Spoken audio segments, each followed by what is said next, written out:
Hey y'all, welcome back to another episode of Greezy's Garage. Top things to look at when you're buying an F100.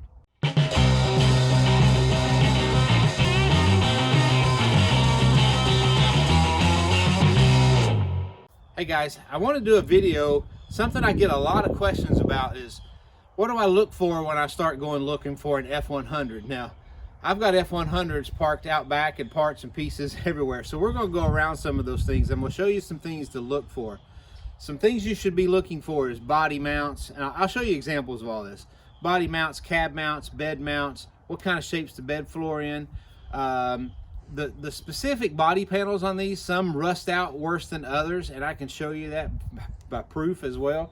And I also will talk about some of the things that might be missing off the truck. So let's go around and talk about the reason why I chose to do this body for Project America was it was not missing, well, it was missing a lot of stuff. I mean, let's say that, but it was a solid truck. There was only a few things that I had to replace rust-wise, except for the bed. Y'all saw that video. You know that bed was totally gone. And I can tell you right now, on most F100s, when you're going to look for them, the bed's always gone.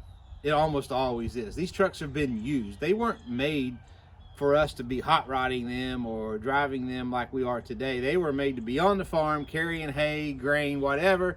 Those beds rusted out. So you can pretty much just count on a bed being rusted out for the most part. I got lucky on the 67, which I've got a bunch of junk in the back getting ready to take to the dump, so I can't really show you that bed today, but it's cherry. And maybe we can insert a picture here for you and you can see it, but that thing was cherry. But anyway, let's talk about the first things.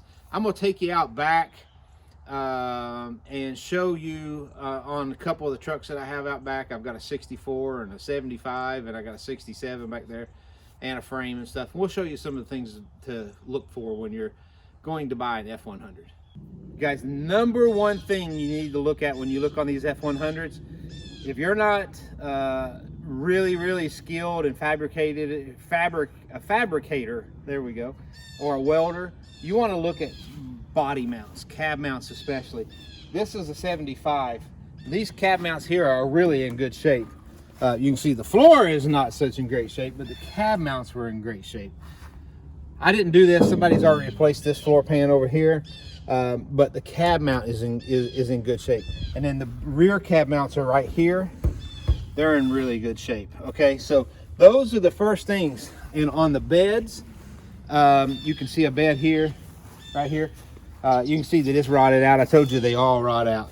But crawl up and under there. Do not be afraid to crawl up and under one of these trucks and look for the cab mounts and body mounts and the bed mounts. That's going to be your biggest nightmare. That's number one thing I would look for, is that. Okay, number two, what I would look for is how bad are the floors. If you look at this one, I mean, obviously they put a pan here. This floor right here can be redone. I mean, that's another floor pan. That's not a problem. But the rest of the floor is in really good shape. So you can go and buy that floor pan and replace that. Not a problem. Easy to do. Okay, so start looking at the body panels themselves. But floorboard would be number two, because they're just a pain. And if I can weld in a patch, that's the reason why I chose the 64 that I did for the America truck, because I only had a few patches in the floor, is the floors. The next thing to look for in that floor area is obviously the bed floor. Sometimes you're going to get lucky, but I'm just telling you, I've never had much luck, except for, and cameraman's panning over there, you'll see a 67 sitting there. That truck was cherry. I bought that truck, no questions asked, and I did exactly what I'm telling you today. I looked at the cab mounts, I crawled under it and looked at the floors, looked at the bed. That thing is really nice. Okay, so let's talk about, so floors is number two.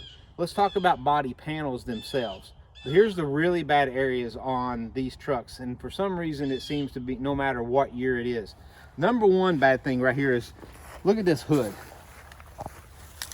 They all do this. And if I could flip this hood over, you could look underneath here, and it would be that same way underneath. I do not understand what it is about these hoods. And even the hood for this one, which is sitting over there, I got really lucky on that one. That one's actually in pretty good shape. but most of the time they're in bad shape. I can't believe how good that one is.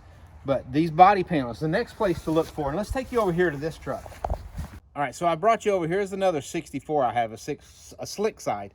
This is another one of the reasons why I chose to do the one that I did for the America truck. But look here, this is all a brand new floor pan. Again, you can buy the floor pan, and sometimes it's better off just to replace the whole floor pan than it is to try to patch it. And that's what this truck was going to need. But look down here. You can see where these things was rusty, right here, and then here, right here, back in here. But the biggest thing is look over in that corner over in there. See, that's all rotted out. That hull has to be replaced. So if you're not that skilled or feel like you can't tackle that, I probably would put pass on this truck. It has good cab mounts because guess what? The cab mounts are made into the floor pan. So that's another reason. The cab mounts was completely gone. They're made into that floor pan, so then you can just replace it that way. Okay, so that's sitting on a 65, 66 frame. That is not the correct frame. But the next thing you need to look for is cab corners. This one's kind of rotted out a little bit. Sorry, there's some stuff in the way there. That one's rotted out, so that would have to be replaced. And I did have to replace those on the America truck. Next thing you need to look for is the bottom of the doors. Let me roll this door up right here for you.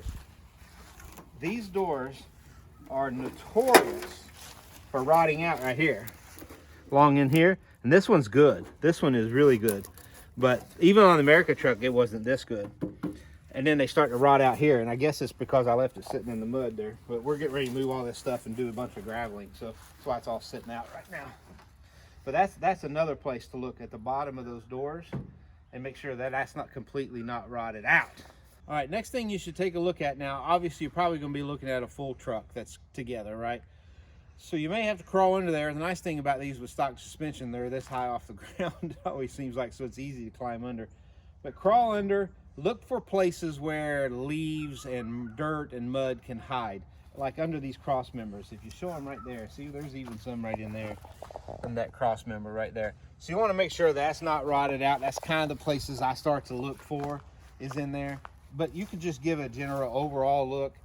Look, these frames were made back when steel was steel. I mean, real steel. So it's almost hard for them to rot into. But if you're looking at a truck that's sitting flat on the ground in the mud, there's a chance your frame may be bad. So you need to consider that when you're starting to purchase that.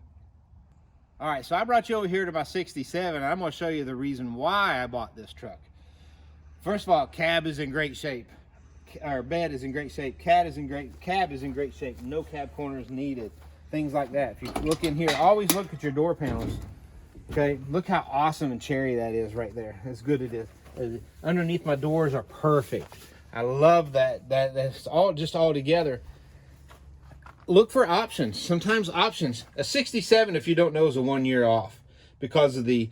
And let's just go over that. I'll tell you the reason why this is a 67 is 1 year off. 67, they put these round knobs right here for your heater controls and things like that. In 68, they were sliders. That's number one.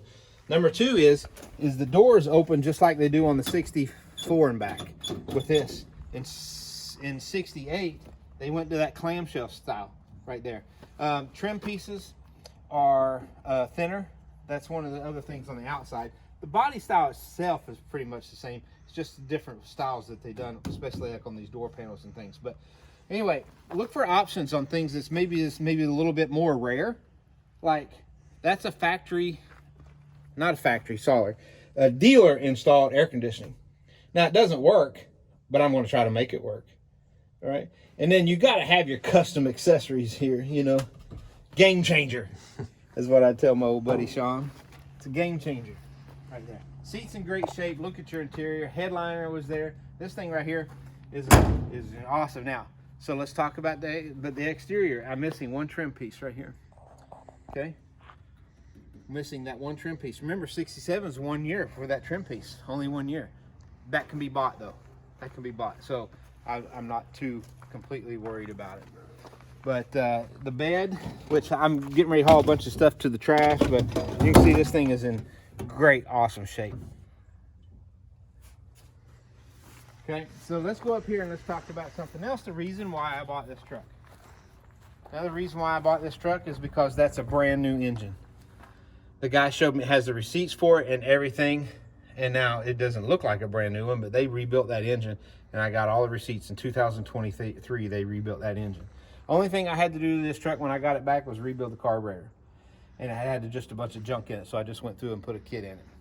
And so really, I didn't really rebuild, if you will. I just put a kit in it. But they had a new starter on it, new alternator, new battery, and custom genuine toolbox accessory. Right? That just doubled the value of the truck right there. So, but you know what? I was telling you about these hoods. Right here, look under this hood.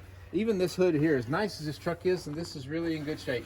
That's in really nice shape right there. But it's starting to do the same thing here. Something about these hoods and they water. I don't know why they do it, but that for something about those hoods, they do that. All right. So, but that's the reason why I bought this truck, because there's no rust. I found a little rust. Let's see. I found it on the passenger side here, and I told you another troublesome spot on these things is the bottom of the doors. And look here. So that's really the biggest spot that I found, and I crawled under this truck and everything. So that's the reason why I bought this truck. Another reason now I can start with this truck and I can put the S550, Crown Vic, the front end, whatever I want to do to it, and I don't have to worry about a lot of body work. The floor is in perfect shape, by the way. All right, so I'm gonna take you back up to the America truck here real quick and show you a few things. Okay. All right, so one of the things on this truck here that was really, really bad, and I had to order, I got one from Auto Crafters, which, you know, I get everything from Auto Crafters, was this radiator support here. Those things are really bad, and I can tell you with the grills and everything, it rusts out, and they're just bad. So I most of the time end up replacing these, and I can tell you that's a thing for most cars, not just these trucks, but look at that. Make sure when you're getting ready to do that you'll be able to reuse that core support. And I'm giving you that as an example to say that core support's about $300. So if you're looking at this truck and a guy wanted, you know, $1,500 for this truck, well, you can go ahead and say, well, I'm spending $18 because I know that core support. So you got to think about that when you go to do that, because that's another really bad place. Not just on these trucks, but on general. So kind of a little bonus thing. If you're not doing a truck, it's still something I would look at. Most people don't look at it because it's covered up. You can see it. You can see a bunch of stuff in it, and so. But I just had to do a few patch panels. Oh, let's go to the bed real quick, because